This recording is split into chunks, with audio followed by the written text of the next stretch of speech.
Today I'm going to be showing you how to make a dolly zoom effect within Adobe After Effects. A dolly zoom is obviously made in camera, but if you want to know how to do it in post-production without doing any camera, drop a subscribe, watch this video, and let's just go straight to it. First thing we're going to do is we're going to double click on our clip at the bottom here. That's going to open a new layer, and then we're going to go to our rotor brush tool and rotoscope out our subject here. If you don't know how to rotoscope, I'll link a video at the top right here. Once you've got a rotoscoped out, don't forget to click freeze. Once it's frozen, we can go back to our composition here, and we're just going to have a rotoscope of our subject left. What we can do next is we can select our clip, duplicate it by holding Command or Control D, name the top one subject and the bottom one background. The next thing we're going to do is turn off our subject layer at the top here and then double click the background layer at the bottom. Next, we are going to unfreeze the rotoscope, and then we're going to navigate to our effects controls at the top and click invert foreground/background, and then we're going to freeze the rotoscope again. That's going to rotoscope out everything except the subject this time.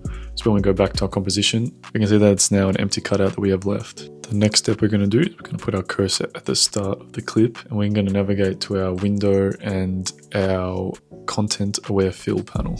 Make sure this clip is selected here and then click the button generate fill layer. That's basically going to take a moment for AI just to generate whatever it thinks should be in that empty space there, and you'll know it's working if it has this icon here that says fill. And as you can see, when it's done, it has filled in that empty space right there. Next, we can turn on our subject layer and drag it above the content aware fill layer there, and then we can select the fill layer and the background layer, right click and click pre-compose. So now we can see we have the subject on the top and just the background on the bottom. Now we can start animating that dolly zoom effect. We're going to go to our subject here, and we're going to go to transform. Make sure your cursor is at the end of your clip and click the keyframe position and scale. And then drag your cursor back to the start and turn the scale down around, I'd say 65. It will depend on how close your subject is, but mine is pretty close to the screen. And then come to your position and drop it all the way down until it aligns with the frame.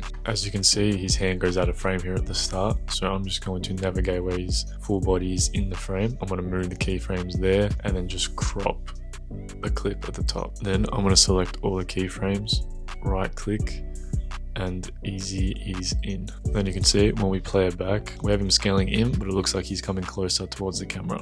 Next, we're going to go down to our pre-comp here, and we are going to align our cursor to the end again, keyframe scale, and go to the start. Zoom in to around 150.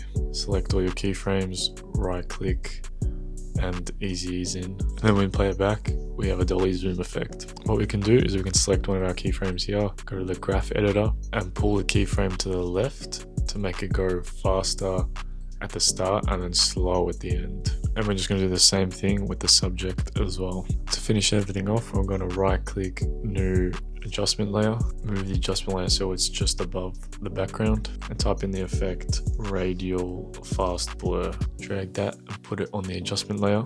Make sure your cursor is at the start of the clip.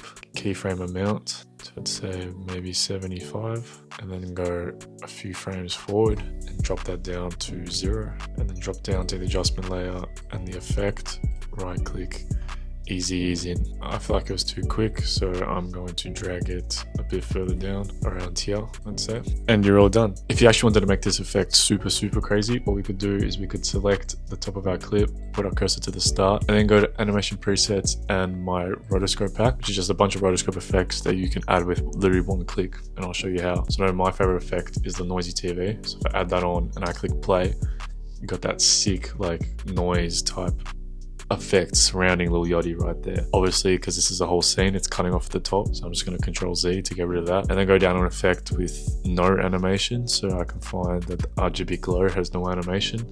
When I chuck that on, I just get this sick RGB glow effect that just makes that effect just a whole lot cooler with literally one click. If you don't like that, I can get rid of that and then add a glow stick effect. Sounds cool.